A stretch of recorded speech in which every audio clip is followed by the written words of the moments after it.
Muito bem, boa noite. Estão todos me ouvindo? Certo, tudo bem. Então, eu espero que tenham tido um junta-panelas delicioso, certo? E nesta tarde, já é quase noite aqui, vamos falar sobre um tópico chamado Colombo, o Papado e os dias de hoje. E dizem que a história se repete.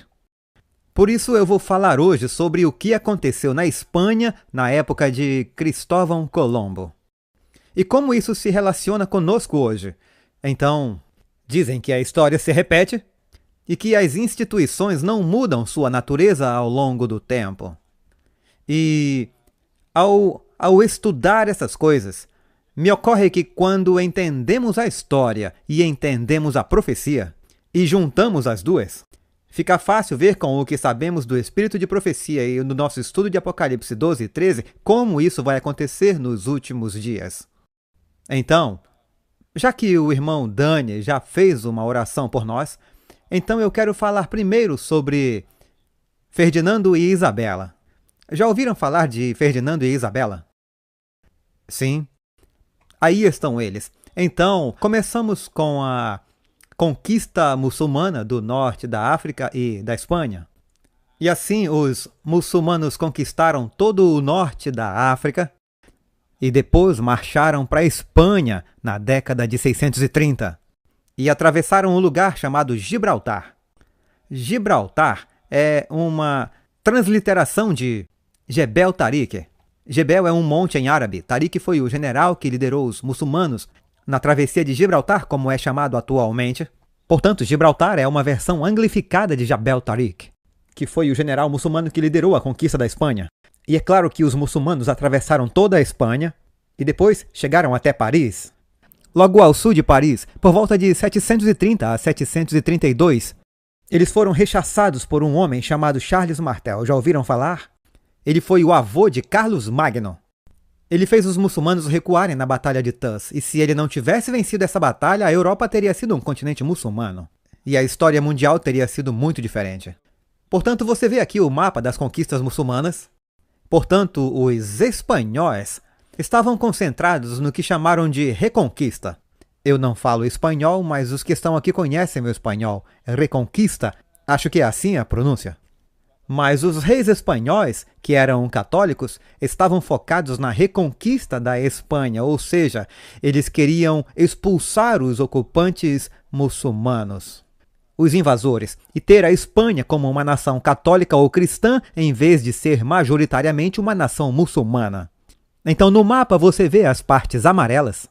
Elas foram reconquistadas por volta do ano 1000, e depois a parte laranjada mais escura foi reconquistada em 1250, e na parte inferior, em torno de Granada, elas foram reconquistadas em 1492.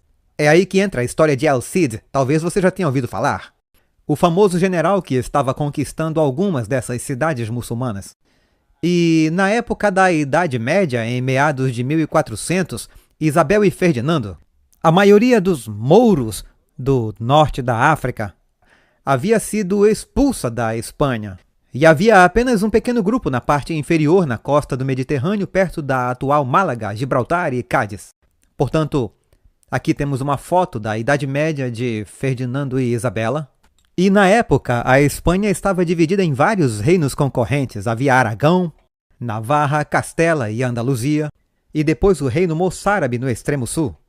E não havia garantia de que a Península Espanhola seria unida algum dia. Embora todo rei cristão considerasse seu dever concluir a reconquista da Espanha e expulsar os muçulmanos de toda a Península Espanhola. Portanto, na época em que Fernando e Isabela chegaram, a reconquista da Espanha foi uma guerra contínua por mais de 450 anos.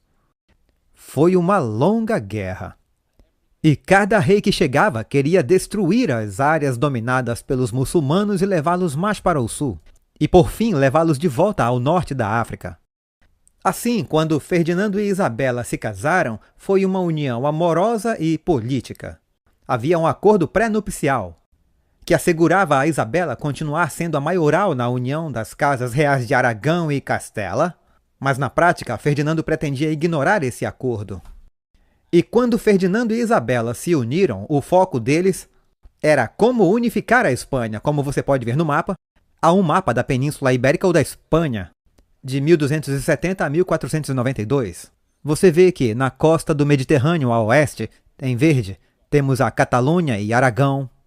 Ao centro nós temos Castela, temos León ao norte e também Bilbao e Santander na costa norte.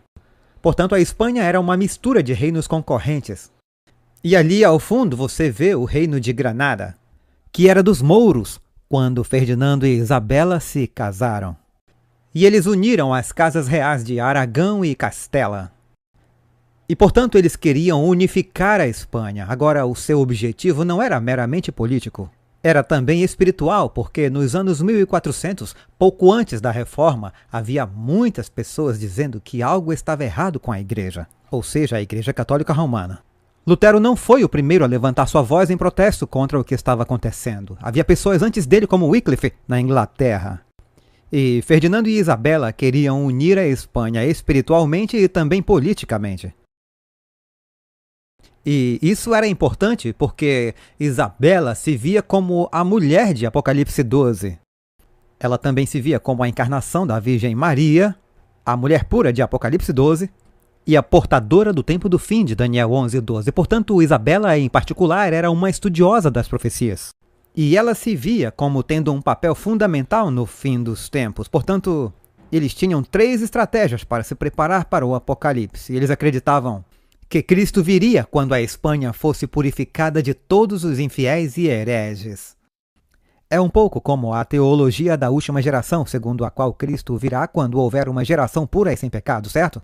Os espanhóis tinham a sua versão disso, e eles queriam preparar a Espanha para a vinda de Jesus. E a primeira era completar a reconquista. Eles iriam expulsar os mouros infiéis da Espanha, como eles os chamavam. E esses reis muçulmanos estavam divididos em reinos concorrentes. E Ferdinando os enfrentou de forma bastante eficaz. E ano após ano, ele convidou engenheiros da Itália e da Alemanha, disparando canhões que costumavam ser chamados de bombardeiros, daí a origem da palavra bombardeiro. Eles contratavam mercenários alemães e italianos e reduziam as cidades e vilas dos mouros a escombros. Por fim, o reino dos mouros foi destruído e o centro do poder muçulmano do Mediterrâneo mudou para o sul da Espanha, para os otomanos em Constantinopla, Istambul, na atual Turquia, o Império Otomano. Portanto, a primeira coisa que fizeram foi expulsar os mouros da Espanha. Essa foi a primeira etapa da purificação da Espanha para a vinda de Jesus Cristo. A segunda coisa que fizeram foi acender a fogueira da Inquisição. Portanto, precisamos nos livrar dos mouros, porque eles são infiéis, são muçulmanos. Mas também temos que purificar a igreja, em preparação para a vinda de Jesus. E assim eles acenderam as fogueiras da Inquisição. Então isso foi para a purificação dos católicos na Espanha e para a eliminação de todos os hereges. Agora, as regras da Inquisição eram uma completa farsa da justiça. E se você fosse acusado, não poderia saber quem eram seus acusadores, quais eram as provas contra você. E em alguns casos você não podia saber sequer quais eram as acusações contra você. Mas se você fosse acusado na Inquisição, você recebia o Édito de Misericórdia, que lhe dava 30 dias para se apresentar e confessar uma acusação desconhecida. Mas se você não se apresentasse e não confessasse, ou se as provas fossem insuficientes, você era ameaçado de tortura, e em seguida você era torturado no tronco ou por afogamento. E a razão para eles escolherem o açoite ou o afogamento, ou pendurar as pessoas com pesos em várias posições de estresse. Tudo isso foi bem documentado na época. E o motivo para isso, eles diziam que era porque o clero não era um homem sanguinário. Portanto, todas as torturas e mortes tinham que ser feitas sem derramamento de sangue. É por isso que a Inquisição usava certos métodos de tortura da maneira que usava. Então, quando você ia para a plataforma e era esticado, seus músculos se rompiam e seus ossos se partiam dentro do seu corpo, mas não havia derramamento de sangue. Pouquíssimas pessoas sobreviveram à tortura na Inquisição espanhola. Quase todas as vítimas tiveram suas terras e propriedades confiscadas pelo Estado e elas foram para os cofres de Ferdinando e Isabela. E os próprios inquisidores recebiam uma porcentagem substancial dos lucros. Portanto, todos estavam envolvidos nisso.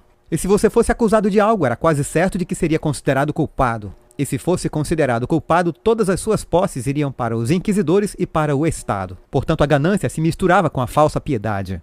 Por causa disso, o terror, o medo e a aversão tomaram conta da Espanha. Antigas inimizades foram resolvidas com cartas anônimas de denúncia à Inquisição.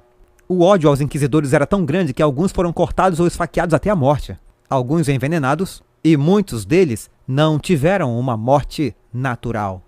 Houve um inquisidor assassinado chamado Pedro Arbues. Era o inquisidor de Aragão e foi assassinado em 1485. Mas ele era um inquisidor muito eficiente, tanto que mais tarde ele foi beatificado por um papa. É por isso que muitos católicos em todo o mundo ainda rezam a esse assassino em massa em particular, conhecido como São Pedro. O padroeiro Pedro Arbues, que foi o inquisidor de Aragão, assassinado em 1845. Agora, o dinheiro da diversão ia para os cofres de Ferdinando e Isabela e também para os cofres da igreja. Muitos dos alvos eram pessoas conhecidas como conversos, ou seja, pessoas de ascendência judaica que se converteram ao catolicismo nos 400 anos antes a essa época, ou que foram forçadas a se converter. Elas eram acusadas de voltar ao judaísmo em segredo, portanto deveriam ser mortas. E como os inquisidores eram chamados de homens de Deus, não podiam derramar sangue. Como já mencionamos, é por isso que as vítimas eram afogadas ou esticadas na forca. Eles tinham vários eufemismos para as coisas. Se você fosse torturado, a expressão é que eles perguntariam a você, pois precisavam interrogá-lo, portanto fazer a pergunta significava que você ia ser torturado. E tecnicamente não havia derramamento de sangue.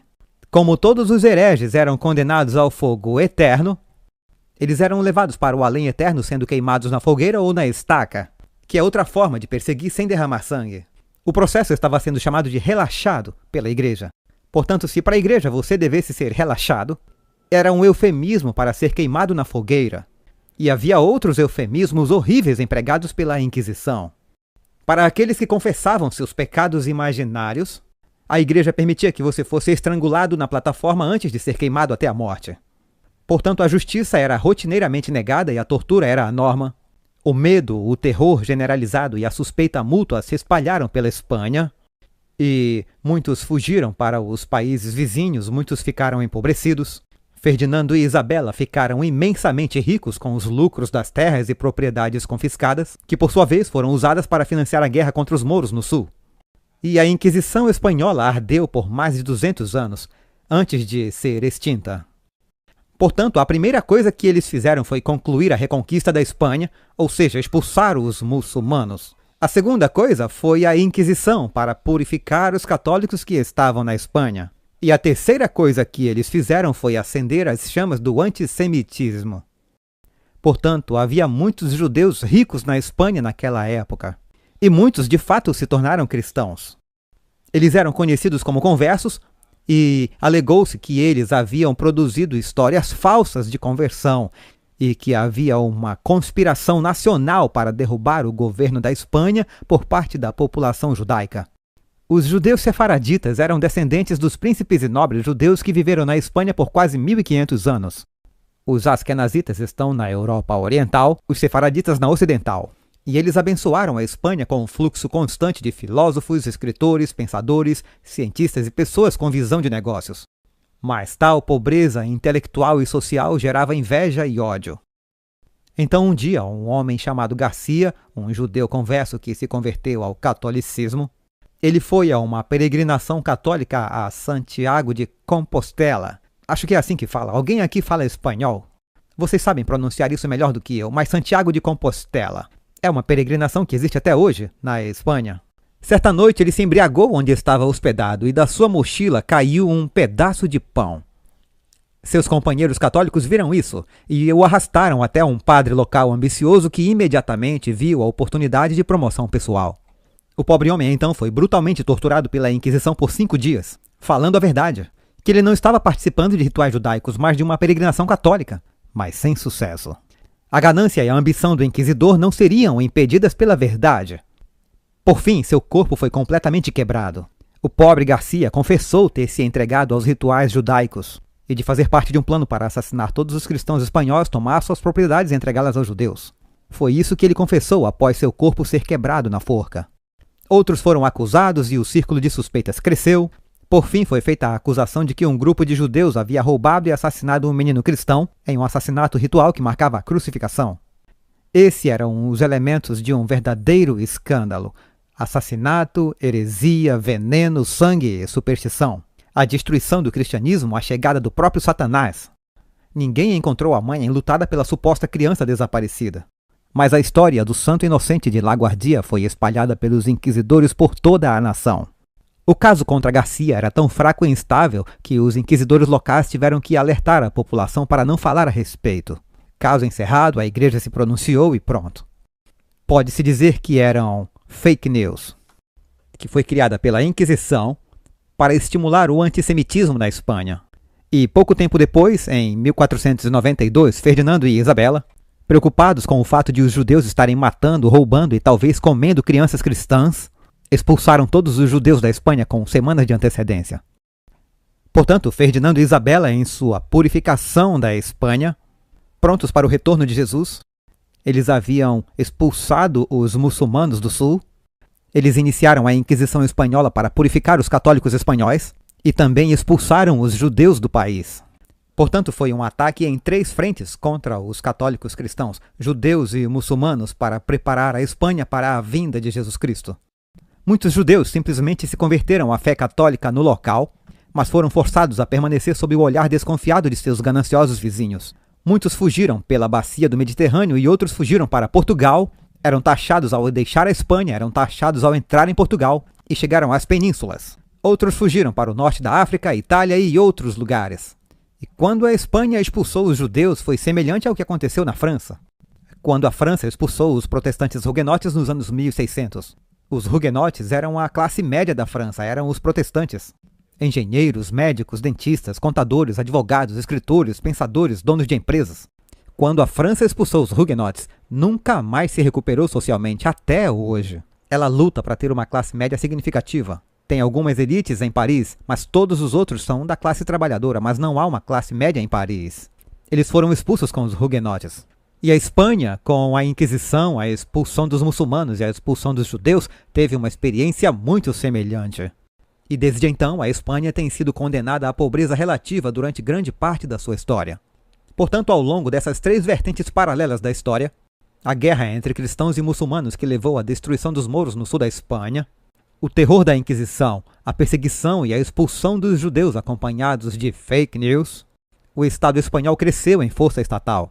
O reino de Ferdinando e Isabela enriqueceu, estava unificado, era uma combinação de igreja e Estado em uma temível máquina de opressão.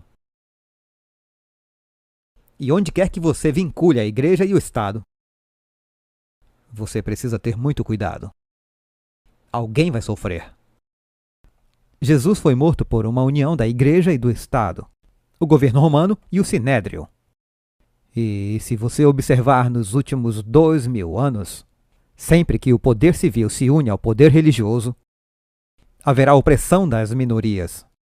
O Islã não tem separação entre igreja e Estado, só existe a mesquita e a lei da Sharia. Não há essa questão no Islã, porque tudo é regido pela lei da Sharia. Mas no cristianismo, como protestantes, defendemos a separação entre igreja e Estado, após os escritos de Roger Williams, que surgiu na Nova Inglaterra nas décadas de 1640 e 50, porque ele reconhece que no momento em que o poder religioso busca o braço coercitivo do Estado para defender as crenças da autoridade religiosa, então a autoridade religiosa se torna como uma besta. E, tentada pelo poder e pelo desejo de riqueza, destrói qualquer um que discorde dela. Assim, essa união espanhola de igreja e Estado cresceu em seu senso de fervor messiânico, identificando temas apocalípticos em Daniel e Apocalipse que alimentavam a necessidade nacional de que a Espanha fosse purificada dos hereges, infiéis e judeus antes da vinda de Jesus.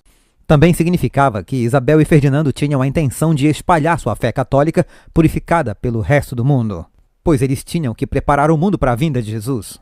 E tendo se livrado dos judeus, dos muçulmanos e de todos os hereges espanhóis que eram hereges católicos, agora a Espanha estava suficientemente pura do ponto de vista teológico para iniciar suas aventuras coloniais na metade ocidental do Oceano Atlântico.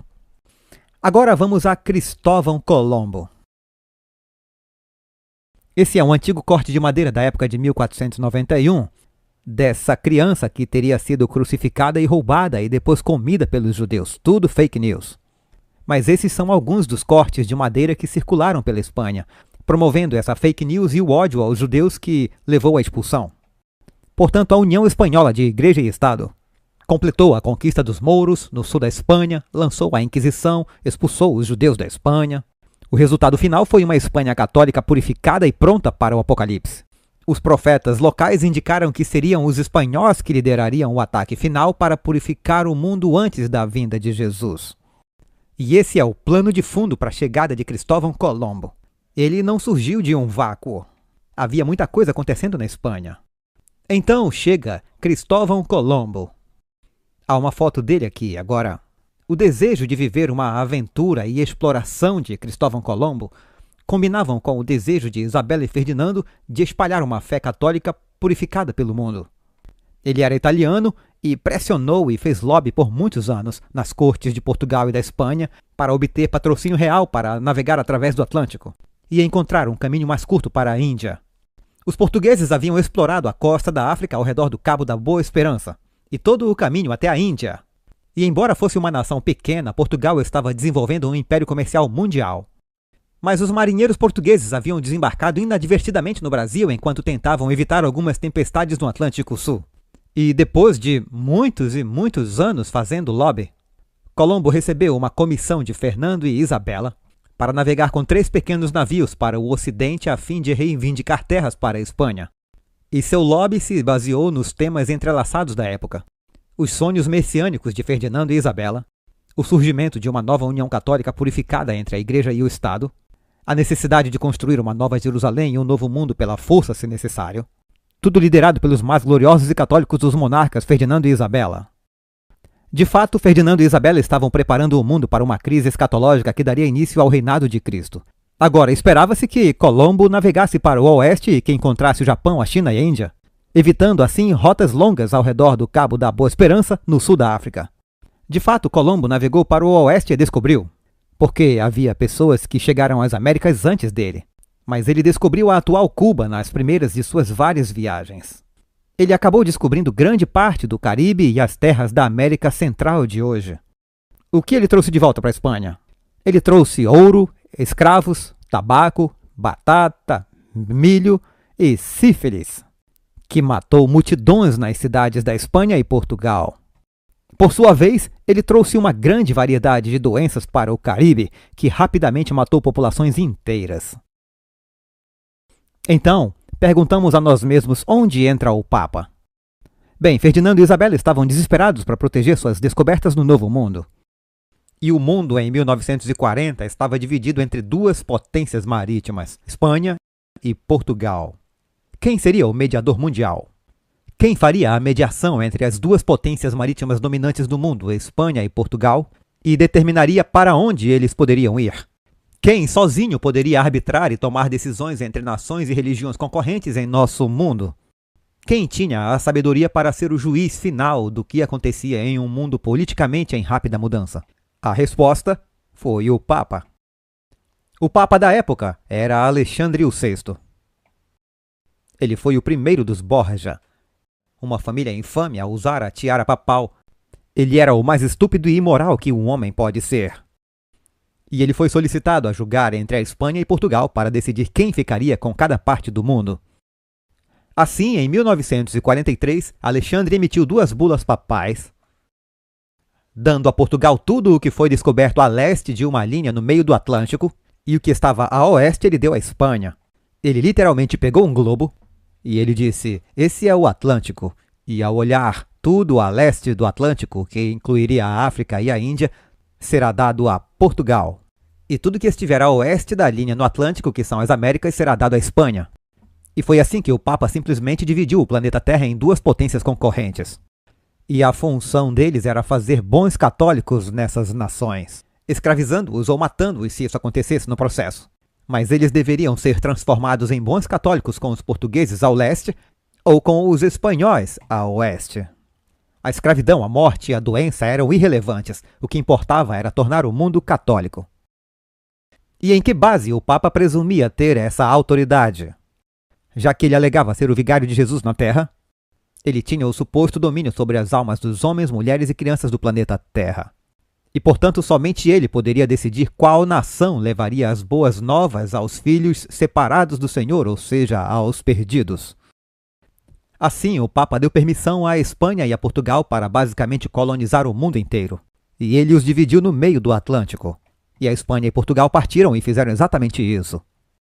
Assim, com essas bulas papais em mãos, Colombo partiu em sua segunda viagem da Espanha em setembro de 1494, com a intenção oficial de trazer as almas dos povos das Américas para o terno abraço da Igreja Católica. Esse era o motivo oficial, mas extraoficialmente, se ele conseguisse ouro, tabaco ou escravos no processo, isso seria um benefício adicional.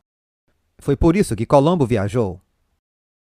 Bem, enquanto eu conto essa história, nós vemos que quase nada mudou, não é mesmo? O mundo daquela época é muito parecido com o mundo de hoje. Espero que vocês possam ver na tela. O mundo daquela época está ali. Naquela época, cristãos e muçulmanos estavam ocupados matando uns aos outros. Suas nações e sociedades estavam polarizadas entre as elites ricas e as massas empobrecidas. As nações estavam se dividindo umas com as outras por motivos religiosos e culturais. O suposto choque de civilizações de que os acadêmicos falam hoje em dia estava acontecendo naquela época. O antissemitismo era frequente e violento em grande parte da Europa. O ódio nas ruas da Europa era visto nos programas regulares que aterrorizavam as comunidades judaicas, especialmente na Europa Central e Oriental, em lugares como a atual Ucrânia. Refugiados judeus se deslocavam de um país para outro em toda a Europa, assim como os refugiados das guerras muçulmanas nos Balcãs. A corrupção política e a manipulação cínica eram desenfreadas. E, talvez o mais importante, estava surgindo a prensa de impressão. E com a invenção da prensa tipográfica, pela primeira vez houve comunicação em massa. Houve uma explosão na comunicação e com a invenção da imprensa, diferentes monarcas estavam imprimindo suas próprias versões dos eventos e divulgando essas versões por meio das impressoras. Ou seja, as fake news estavam acontecendo em toda a Europa. E os pobres aldeões ignorantes e sem instrução recebiam as notícias oficiais e acreditavam nelas, porque vinham de seu rei particular. A propaganda política estava se tornando a norma, incluindo fake news deliberadas, projetos para incitar o ódio étnico, racial ou religioso, especialmente por parte da Inquisição.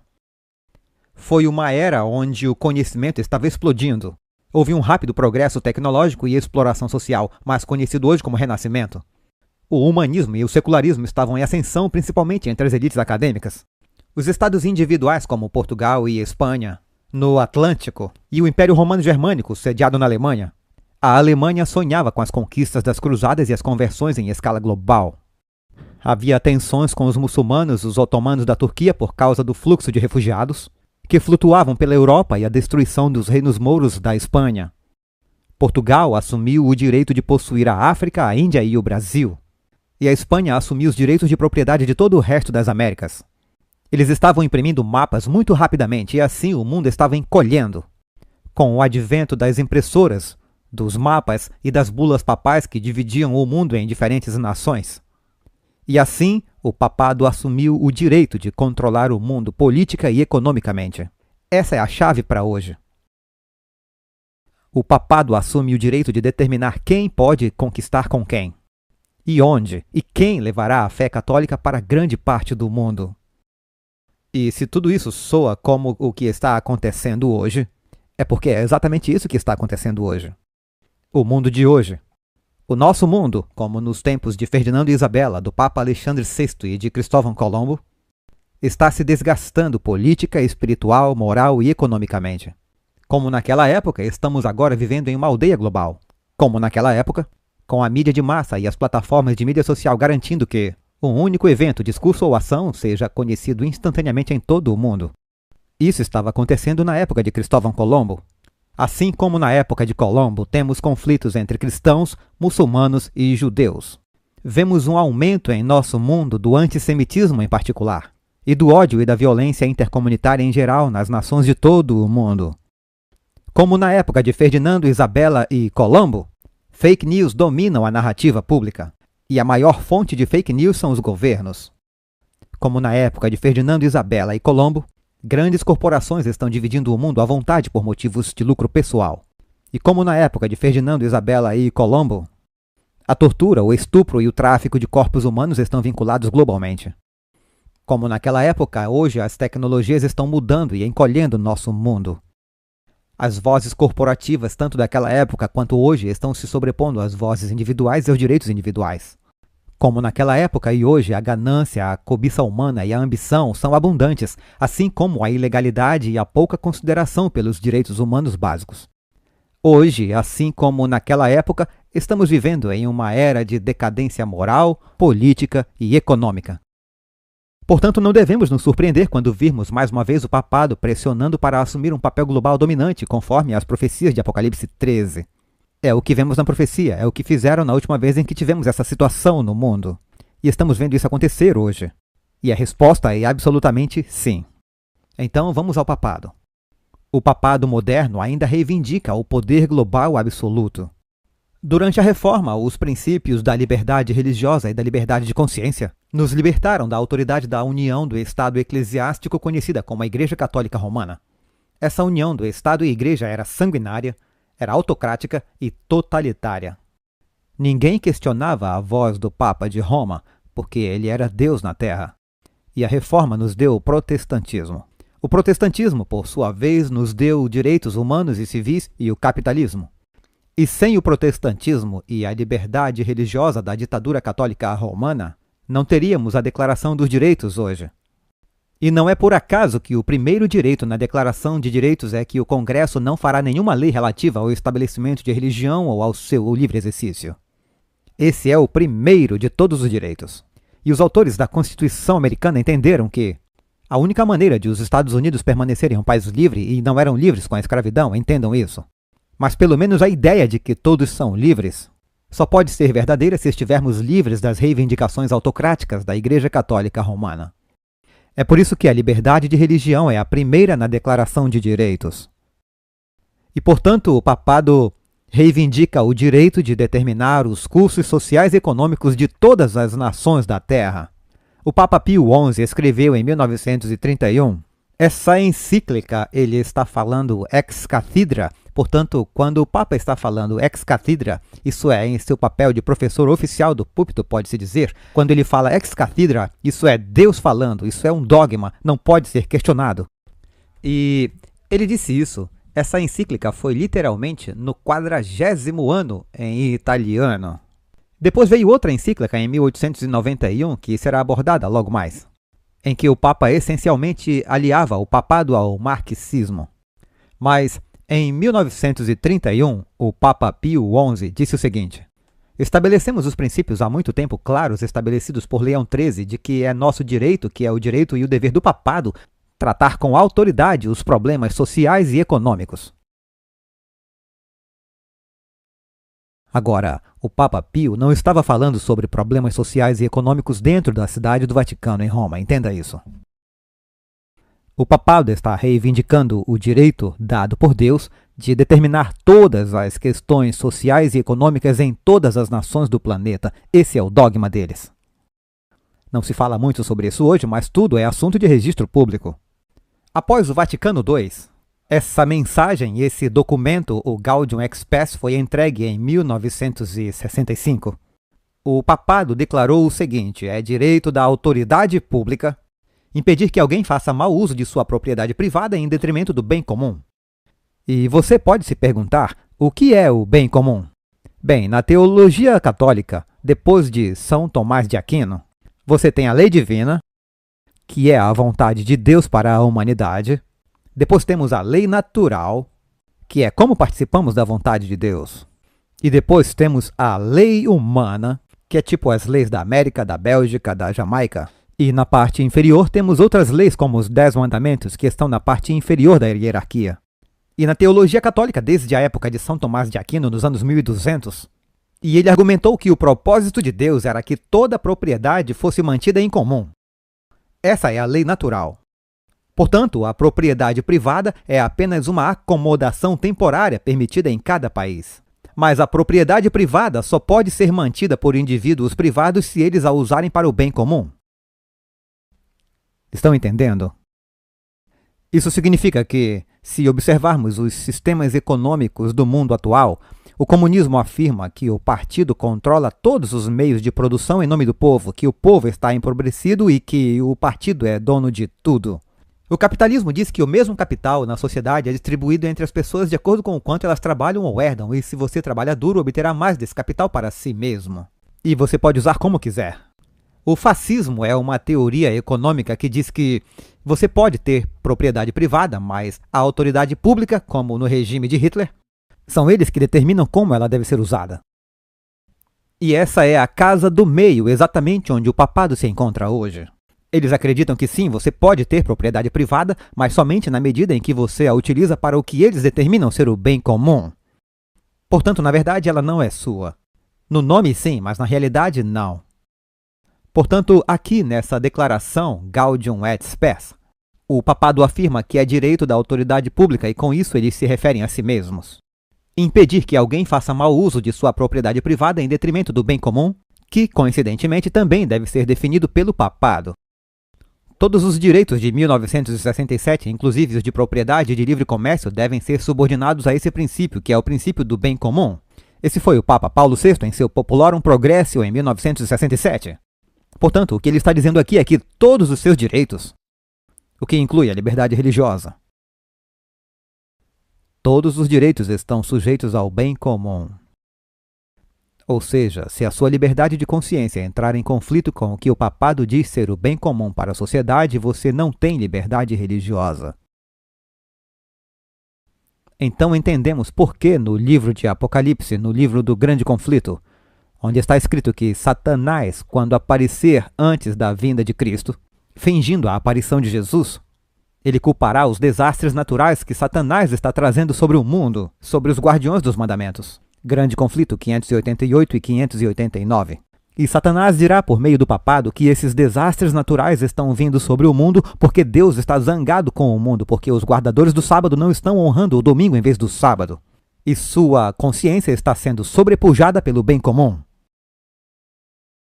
Portanto, o papado declara que tem o direito de tratar com autoridade todas as questões sociais e econômicas de todas as nações. São eles que determinam o que é o bem comum e dizem que todos os seus direitos são subservientes ao que eles determinam como sendo o bem comum. Esse é o sistema autoritário mais perfeito que você poderia imaginar.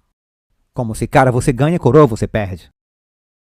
Você só tem liberdade de consciência se o papado disser que você tem liberdade de consciência nessa área.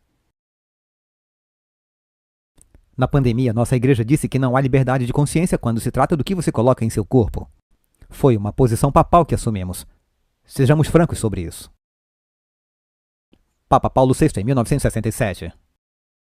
Ele argumentou, e você já ouviu falar sobre o Grande Reset? Então, quando Klaus Schwab escreveu seu livro sobre o Grande Reset em 2020, ele disse essencialmente que toda nação lida com problemas dentro dela. Mas às vezes há problemas que vão além do escopo de uma nação individual. Há problemas que afetam o mundo inteiro, como uma pandemia global ou o que algumas pessoas chamam de mudança climática, certo? Não que seja certo ou errado, mas é isso que eles argumentam. Portanto, como esses problemas afetam toda a humanidade, é necessária uma autoridade mundial comum para determinar a resposta coletiva do mundo a esses problemas coletivos. Estão entendendo? Por isso precisamos de um grande reset. O grande reset é a eliminação da democracia em nível nacional e a transferência do poder para os tecnocratas globais, que agora determinam o bem comum e o que você pode ou não fazer com a sua propriedade, com a sua vida econômica e com a sua vida espiritual. Portanto, esse Papa fala sobre isso. Ele diz, essa colaboração internacional, falando sobre o grande reset de Klaus Schwab, em escala mundial exige instituições que preparem, coordenem e dirijam, até que finalmente haja uma ordem de justiça estabelecida que seja reconhecida universalmente. Quem não vê a necessidade de estabelecer progressivamente uma autoridade mundial capaz de agir de forma eficaz nos setores jurisdicional e político? Ele está falando de uma autoridade global que se sobrepõe a todos os seus direitos civis, humanos e religiosos. Alguém me mostrou o catecismo da Igreja Católica hoje. No parágrafo 2188, fala sobre o bem comum em relação à observância do domingo. Em respeito aos religiosos e ao bem comum de todos, os cristãos devem buscar o reconhecimento dos domingos e dos dias santos da Igreja como feriados legais. Portanto, no Catecismo Católico, eles estão usando a linguagem de que o bem comum para toda a humanidade envolve a santidade do domingo. Não são os adventistas que estão dizendo isso, é a própria Igreja Católica que está ensinando isso aos seus novos convertidos quando eles se unem à Igreja. O Papa Francisco publicou uma encíclica pouco antes do Tratado de Mudança Climática em Paris, em 2015. E se chamava Laudato Si, que quer dizer louvado seja, falando de Deus. E havia 2 parágrafos que devemos observar. Mais um parágrafo que eu coloquei aqui em cima diz que no domingo, essa é uma encíclica sobre a mudança climática. Diz que no domingo nossa participação na Eucaristia tem uma importância especial. Assim como o sábado judaico, o domingo deve ser um dia de cura dos nossos relacionamentos com Deus, conosco, com os outros e com o mundo. O domingo é o dia da ressurreição, o primeiro dia da nova criação, que tem as suas primícias na humanidade ressuscitada no Senhor, garantia da transfiguração final de toda a realidade criada. Além disso, esse dia anuncia o descanso eterno do homem em Deus. Agora, o Papa Francisco incluiu 2 parágrafos sobre a questão do domingo nessa encíclica Laudato Si, que oficialmente é Deus falando ao homem. É isso que ele está dizendo. Basicamente, ele está dizendo 2 coisas. Uma é que o mundo precisa manter o domingo sagrado porque isso ajuda a proteger o meio ambiente. Em segundo, guardar o domingo para que todos possamos celebrar a Eucaristia, que é o coração do culto católico, a missa, que na verdade é um processo blasfemo. Quando o padre ordena que o pão e o vinho se tornem o corpo de Cristo, o que simplesmente não é verdade. Portanto, recentemente, há alguns meses, há 2 meses atrás, o Papa publicou outra encíclica, desta vez chamada de Laudato Deum em vez de Laudato Si, e é uma exortação apostólica que pode ser consultada em vatican.va. Eu o encorajo a fazer o download de todos esses documentos que estão disponíveis publicamente. Portanto, estamos falando de coisas que não foram publicadas há 4.000 anos atrás. Esse é o pensamento atual do papado. Ele não está falando de coisas de 500 anos atrás. Essa é uma notícia atual. Laudato Deum. E o que diz? Parágrafo 35, eu destaquei e li as coisas que são relevantes para nós. Ele está ecoando as palavras do Grand Reset de Klaus Schwab. Ele diz: não é conveniente confundir o multilateralismo com uma autoridade mundial concentrada numa só pessoa ou numa elite com excessivo poder. Quando se fala de uma possível forma de autoridade mundial regulada pelo direito, não se deve necessariamente pensar numa autoridade pessoal. Falamos sobretudo de organizações mundiais mais eficazes, dotadas de autoridade para assegurar o bem comum mundial. Continua dizendo que a questão é que elas devem ser dotadas de autoridade real. E quem é, na teologia católica, que determina o bem comum para a humanidade? O Papa. Portanto, o Papa está pedindo uma autoridade global que tenha o poder de prover o bem comum global, ou outra forma de dizer, o Papa está procurando uma autoridade global para defender as prioridades do papado. Por isso que essa questão da mudança climática é tão importante para nós hoje. Parágrafo 42. Esse documento também está disponível para download. O mundo está se tornando tão multipolar e simultaneamente tão complexo que é necessário um quadro diferente para uma cooperação eficaz. Ou seja, não precisamos mais de democracias nacionais, mas de tecnocracia global. Não é suficiente pensar apenas em equilíbrio de poder, mas também na necessidade de dar uma resposta a novos problemas e reagir com mecanismos globais, etc, etc. E, novamente, em vermelho, é uma questão de estabelecer regras globais e eficazes que possam permitir o fornecimento dessa proteção global. Então ele continua no parágrafo 59, e ele diz: se há sincero interesse em obter que a COP28, que ocorreu semana passada, que se torne histórica, que nos honre e enobreça enquanto seres humanos, então só podemos esperar em fórmulas vinculantes de transição energética que tenham 3 características: eficientes, vinculantes e facilmente monitoráveis. Obrigatórias. Lembram que quando alguém estava para ser torturado, a linguagem usada pela Inquisição Espanhola era a seguinte: eles faziam a pergunta: quando queimado na fogueira, você deveria estar relaxado. Agostinho ensinou que quando Jesus ensinou a parábola do rei que tinha seu filho em um banquete de casamento, ele enviou seus servos pelas ruas e estradas, convidando as pessoas para participarem do banquete. Esse verbo no grego, esse verbo no Evangelho de Lucas também pode significar obrigar. Assim, Agostinho ensinou nos anos 400. Ele foi uma figura dominante na teologia católica até os dias de hoje. Junto com Tomás de Aquino, Agostinho ensinou que a igreja tem o dever moral de obrigar as pessoas a entrar na igreja. Por quê? Porque somente assim você pode ser salvo. Portanto, se tivermos que torturá-lo e matá-lo no processo, mas você ganha sua vida de volta no acordo. Então, para a igreja, é coisa boa torturá-lo e queimá-lo na fogueira, porque assim a sua alma é purificada e você ganha acesso à vida eterna.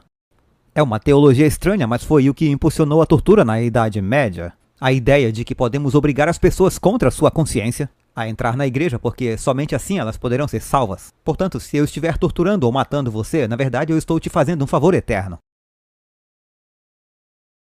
Há uma perversão nesse pensamento. É verdade quando vemos em Apocalipse 13 que o dragão deu a sua autoridade à besta. É uma ideologia satânica que vemos ser perpetrada pelos bispos de Roma. Portanto, voltemos ao que o Papa Pio XI disse. Estabelecemos os princípios há muito tempo claros estabelecidos por Leão XIII, em 1891, de que é nosso direito e nosso dever tratar com autoridade os problemas sociais e econômicos.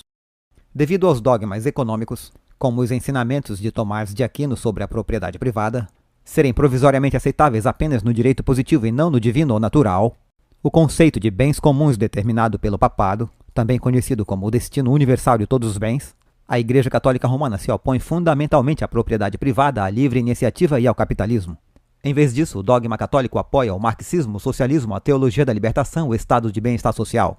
E, por fim, o fascismo, que preserva a ficção da propriedade privada. Porém, tudo é gerenciado pelo Estado para o bem comum, o qual é determinado pelo papado, devido ao seu pensamento político, como os ensinamentos mal interpretados de Cristo a Pedro, que sobre Pedro ele edificaria a igreja e seus sucessores.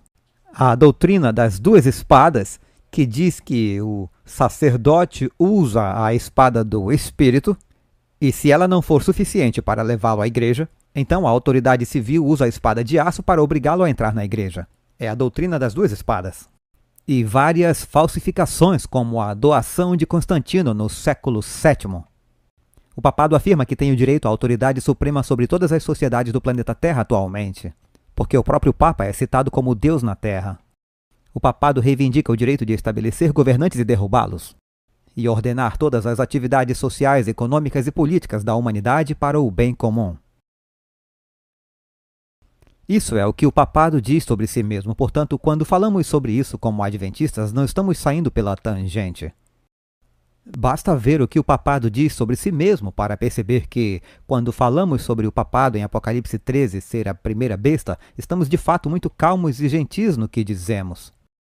Quando comparamos o que o papado diz com o que ele fez na história humana, nenhuma outra instituição tem tanto sangue em suas mãos quanto os papas de Roma. Mas como sabemos em Apocalipse 13, verso 3, o papado é uma instituição global que está se recuperando de uma ferida mortal. Em 1798, sabemos na profecia de Apocalipse 13, de 11 a 18, que ele ganhará seu poder global por meio de uma união com o protestantismo apóstata e os Estados Unidos da América. E também sabemos que no fim dos tempos, antes da volta de Jesus, o papado imporá um regime global de coerção mais sinistro do que qualquer coisa vista na história da humanidade. Ainda mais terrível do que a temida Inquisição, isso ocorrerá em nível global. E muitas vezes nos perguntamos, eu me pergunto como missionário, como o Evangelho chegará ao mundo todo e o fim virá quando mais de 40% do planeta hoje não ouviu o nome de Jesus? Como isso vai acontecer? Então percebo que quando o papado impõe seus pontos de vista no planeta Terra, e a santidade do domingo for imposta à humanidade, automaticamente o mundo inteiro saberá sobre o sábado. Porque o papado estará tentando eliminar em todos os países aqueles que não guardam o domingo. E assim como na pandemia, o mundo inteiro sabia sobre aqueles que se recusavam a ser vacinados porque o governo tinha que obrigar. Não haveria necessidade de obrigação se as pessoas não se recusassem a tomar vacinas. Portanto, por ser uma obrigatoriedade, todo mundo ouviu que algumas pessoas optam por não tomar a vacina. E aí vem a pergunta, por que não tomar a vacina?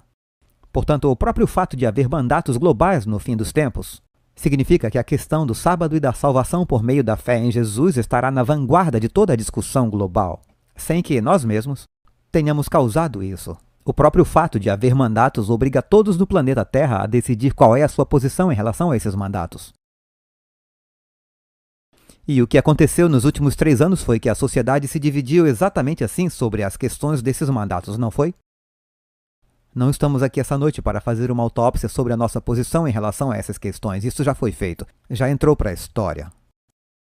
O fato é que, quando os governos impõem mandatos, todos têm que escolher qual é a sua posição. Todos sabem qual é a posição dos seus familiares. Todo mundo sabe qual é a posição dos seus colegas de trabalho. Qual a posição das pessoas na comunidade local. Portanto, o mundo inteiro terá que tomar uma decisão a favor ou contra a lei de Deus ou a lei dos homens. É tipo, vamos com tudo. Eles forçam a questão, como nada mais faz. Aqueles que aceitarem a autoridade do poder católico romano do anticristo receberão a marca da besta em suas testas ou em suas mãos. Isso está na segunda metade de Apocalipse 13. Alguns serão convencidos e outros aceitarão porque serão coagidos a isso. Como foi com os mandatos do Covid? Aqueles que desejarem viver sob a autoridade de Deus receberão o selo de Deus, que é a habitação do Espírito Santo, por meio de um coração convertido que se deleita em guardar os mandamentos de Deus, inclusive o 4º mandamento. Apesar dos mandatos de falsa adoração da União Global do fim dos tempos do Papado e dos Estados Unidos. E se vocês não acham que temos governadores, senadores e políticos nacionais que anseiam pelo poder autocrático e dominador sobre seus cidadãos, então você não esteve acordado nos últimos 3 anos. Cada prefeito local descobriu que, ao se opor a uma emergência de Covid, eles poderiam fazer quase tudo com a população local e ninguém questionaria. E quanto mais mesquinho fosse o funcionário, maior seria o domínio de poder que ele queria exercer. Muito disso não fazia o menor sentido. Mas vemos nos governos de todo o mundo atualmente quase um anseio por uma emergência que lhes dê poderes emergenciais sobre seus cidadãos. Acabamos de passar por isso. E vai acontecer novamente. Minha esposa diz que eu animo as pessoas e eu espero que vocês fiquem animados essa tarde. Porque as boas notícias no sermão dessa manhã foram que o Filho do Homem está voltando e ele está vindo para reunir seus eleitos dos 4 cantos da terra e dos 4 ventos do céu. Portanto, Jesus está voltando e, para concluir, quero apenas dizer algumas coisas. Primeiro, eu quero incentivá-lo a posicionar sua vida de forma que os poderes corruptos deste mundo tenham o mínimo possível de pontos de pressão sobre você. Pergunte a si mesmo se há algum Deus em sua vida que se interponha entre você e o Deus verdadeiro. Você concordaria com os mandatos do futuro para manter sua carreira? Se sim, você precisa mudar de carreira. Se acha que vai concordar com os mandatos no futuro para manter sua licença, então mude de trabalho. Se acha que vai ter problemas com a hipoteca, então reduza o tamanho de sua casa e viva em uma casa quitada. Se acha que vai concordar com as exigências do futuro e quer manter seu emprego numa corporação, talvez seja a hora de voltarmos a trabalhar no comércio e ensinar os jovens a carpintaria, a eletricidade e o gesso cartonado. São profissões honrosas que usam as mãos e dão liberdade de consciência, o que não existe na América corporativa. Portanto, é hora de começar a pensar sobre como podemos nos posicionar melhor no futuro. Os poderes corruptos deste mundo devem ter o menor número possível de pontos de pressão sobre você. Prepare-se espiritual, emocional e financeiramente. Os primeiros a serem perseguidos são os pastores. Portanto, você tem presbíteros que lideram a igreja. Então louve ao Senhor, porque quando eles forem levados, quem vai liderar a igreja? Estamos treinando nosso povo para liderar pequenos grupos. Estamos treinando nosso povo para liderar estudos bíblicos e obter decisões para Cristo. Nossos membros conhecem os ensinamentos fundamentais das Escrituras. Com o passar do tempo, cada vez mais membros simplesmente não sabem quais são as nossas crenças fundamentais. Não saberiam falar quase nada além do sábado e de um junta-panelas. Essa é a verdade. Você consegue dar um estudo bíblico sobre o estado dos mortos? Ou um estudo bíblico sobre o que a Bíblia ensina sobre a vinda de Jesus? Se não, louvado seja o Senhor, você está aqui hoje e é hora de ir para casa, desligar as mídias sociais e começar a estudar as Escrituras como nunca antes. Porque teremos que dar uma resposta pela nossa fé. E as perguntas que virão para você provavelmente serão de ex-adventistas, ex-protestantes, que sabem exatamente como os adventistas pensam, e vão prendê-lo com seu próprio pensamento. Deixe-me dar um exemplo. Eu estava em uma igreja católica há uns 10 ou 12 anos atrás. Eu entrei e havia um livro sobre tipo e antítipo na teologia católica. Eu não sabia que os católicos tinham tipo e antítipo na teologia católica. Eu li o primeiro capítulo e era de um ex-pastor luterano. Eu acho que agora se tornou um padre católico. E ele disse que Salomão é o filho de Davi. Vocês concordam comigo? Sim. Salomão era filho de Davi, literalmente e biologicamente. E quando Salomão foi entronizado em seu trono, em 2 Reis 2, eu acho, ele fez um trono para Batseba, sua mãe, para sentar-se à sua direita. Lembram disso? Isso é um tipo que aponta para o antítipo celestial, onde Jesus faz um trono para Maria ao lado de seu trono no céu. Ele usou o processo de tipo e antítipo para chegar à teologia católica. E é incrível que eles estejam usando esse tipo de abordagem. Mas a questão é que você precisa se preparar para dar uma resposta para sua fé e não confiar em um manual ou um livro com 28 fundamentos ou nos pregadores da sua igreja. Precisamos conhecer as Escrituras por nós mesmos. O meu marido sabe, a minha esposa sabe. Eu preciso saber no que acredito, por que acredito e como demonstro isso nas Escrituras. Portanto, eu quero incentivá-los a fazer disso uma prioridade na sua vida. Conheçam suas Bíblias. Conheça a sua Bíblia. Invista na obra do Evangelho enquanto tem liberdade para fazer. O nosso dólar está morrendo e daqui a algumas semanas eu estarei pregando na vila de Barron Springs. Eu vou falar sobre a morte do dólar. O que isso tem a ver com a liberdade religiosa? Acho que o título será Dinheiro, Dinheiro, Dinheiro, mas vamos ver como ficará no final da edição. Mas quando entrarmos nos CBDCs, quando o dólar morrer, faremos a transição para o dólar digital. Estaremos basicamente numa masmorra digital. Vai ser uma moeda programável. O governo vai poder dizer você não pode gastar com arma, munição ou grande conflito. Ok, estou usando isso apenas como simples exemplos. Os texanos estão insatisfeitos com os 2 últimos adventistas da lista. Haverá moedas programáveis, em que você não poderá gastar em nada que não seja o que o governo determinar, e o que ele determinar nem sempre é do seu interesse. Por exemplo, os vale-alimentação lançados há muitos anos não podiam ser gastos em vegetais orgânicos, mas só em biscoitos e Coca-Cola. Isso são os cupons de alimento.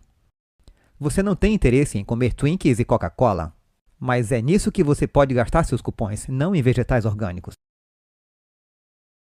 Portanto, invista na obra do Evangelho. Sabe o ministério do último dia que você mencionou de manhã, irmão? Se o Espírito Santo movê-lo, comece a apoiar o ministério dos últimos dias. Se o Espírito Santo mover você a apoiar a obra missionária na África Central, por favor, apoie o projeto do Chad na África Central. Torne-se um apoiador do Adventist Frontier Missions. Mas invista na obra do Evangelho enquanto você pode. E se você não puder fazer mais nada por meio da literatura, pois chegará um dia em que seremos banidos da mídia social, e a única forma de evangelizar será por meio da palavra impressa. Você pode distribuir literatura. O Google, o Facebook e a Apple não poderão fazer nada a respeito. Então invista em literatura e distribua. Construa relacionamentos de confiança entre seus irmãos. Ainda faltou uma coisa aqui. Na última pandemia, tivemos que escolher em quem confiar, não foi? Pergunte-se em quem eu confio. A quem pedir conselhos? Se eu tomar um medicamento que o governo não quer que eu tome, onde eu posso obtê-lo e confiar que não vão me entregar ao governo? Ou eu estou disposto a dar um determinado medicamento a outra pessoa, e eu não tenho certeza se é legal fazer isso, e confiar que eles não vão me entregar. Isso pode salvar a vida da pessoa, mas eu posso ter muitos problemas por isso. Vocês entendem o que eu estou falando? Então, em quem você confia? Então, se você olhar para essa congregação, todos se conhecem de vista, mas você sabe como vive cada um. Vocês sabem quais são as lutas pelas quais todos passam. Vocês sabem pelo que eles precisam de orações. E estamos orando uns pelos outros. Não nos reunimos apenas nos sábados. Temos comunhão durante a semana também. Eu quero incentivá-los a começar a conhecer e amar seus irmãos e irmãs como nunca antes. Porque na crise final, essa igreja será fechada, a conferência será fechada. E será você e alguns poucos crentes aqui que terão o entendimento da igreja e do corpo de Cristo. E precisamos saber em quem confiar. E saber quem não vai entregar você. E você precisa saber quem estará sempre ao seu lado. Eu posso estar parecendo apocalíptico em minha fala, mas eu vivi por muitos anos durante o colapso da União Soviética. Eu vi a realidade dos cristãos que viviam sob a perseguição da KGB, ou KGB, como eles a chamavam por lá. E quando a igreja está sendo perseguida pela polícia secreta, é muito difícil a igreja sobreviver, a menos que haja confiança e amor entre os irmãos. Portanto, ame seus irmãos e suas irmãs. Comece a confiar neles. Visite-os em suas casas. Inicie pequenos grupos de oração. Saiba o que está acontecendo com eles. Orem uns pelos outros. Peça oração pelo que você precisa e construa relacionamentos de confiança. Porque antes de Jesus voltar, a conferência geral, a divisão, a união não significarão nada. Nada. Será só você e alguns crentes em Fort Worth. Portanto, comece a construir você mesmo esses relacionamentos de confiança em nível local. E, finalmente, mais uma vez, caso você esteja realmente deprimido, eu espero que não esteja. Escolha esperança e fé todas as manhãs. A bendita esperança é que Jesus está voltando. Ele está vindo pelos seus. Ele conhece os seus. Ele sabe que os seus estão espalhados pelos 4 cantos da terra e pelos 4 ventos do céu, o que significa que os seus pertencem a todas as nações, tribos, línguas e povos. E você pode estar nesse grupo hoje. E se você sabe que Jesus está vindo para você, não se preocupe com o que os governos podem fazer com você hoje. Então escolha esperança e fé todas as manhãs, e quando o coração dos homens estiver falhando por medo, foi lido isso essa manhã, por medo do que está por vir sobre o mundo, e muitas pessoas estão aterrorizadas com o que acham que está acontecendo com o nosso mundo, e esse medo está conduzindo grande parte da agenda da mudança climática. Quando o coração das pessoas está falhando por medo, temos que ser pessoas de esperança. Porque sabemos que um dia haverá novos céus e nova terra, e toda lágrima será enxugada e o mar entregará seus mortos e a morte, a doença e o sofrimento não existirão mais. E Deus habitará com seu povo e nós habitaremos com ele. E quando você souber o final da história, você pode cruzar o meio da história. Mas se você não souber o final da história, a história vai sobrecarregar você. Portanto, mantenha os seus olhos no prêmio, que é a segunda vinda de Jesus Cristo. Esse é o seu foco diário, e independente do que o mundo fizer com você hoje, você sabe que tem um lar no céu. E lá andaremos nas ruas de ouro, onde todo esse sofrimento anterior pelo qual passamos hoje não existirá mais. Portanto, escolham a fé e a esperança todas as manhãs. Eu gostaria de encerrar essa sessão, pois eu acho que eu já falei mais de 1 hora. E eu espero que tenha sido educativo e informativo. E seja apenas um lembrete para todos nós, de que não estamos voltando aos negócios como sempre. Que o nosso assunto, como Jesus no templo, deve ser os assuntos do nosso Pai, que é a construção do reino de Deus. Porque a única coisa que durará de toda a nossa obra hoje, nossas almas para a eternidade. Se você construir prédios, eles serão queimados quando Jesus voltar. Se você curar doentes, louvado seja o Senhor, eles ainda morrerão. Se você educar as pessoas, elas morrerão. Eu pareço realmente deprimente. A única coisa que resta são as nossas almas para a eternidade. Trabalhar por uma recompensa eterna. Trabalhar por um preço eterno. Que Ele os abençoe e os guie. Que Ele os guarde e os conduza, enquanto vocês brilham por Jesus aqui. Vamos encerrar com uma palavra de oração. Pai Celestial, te agradecemos pelo privilégio e pela alegria que tivemos de compartilhar esses pensamentos hoje durante essas horas de sábado. Pai, te agradeço pelo companheirismo que tivemos. Te agradeço por termos meditado em Tua palavra. E, Senhor, ao entrarmos em uma nova semana, não sabemos o que ela nos reserva. Estamos apenas gratos por termos conseguido passar por essa última semana, Senhor. E nessa próxima semana, Pai, eu peço que seja o que for que ela nos traga, o Senhor nos dê a graça, a coragem e a força para passar por isso. Pai, nos dê sabedoria para perceber Sua vontade. Nos dê a graça de aceitar Tua vontade. E nos dê a coragem de seguir Tua vontade. Essa é a nossa oração em nome de Jesus. Amém.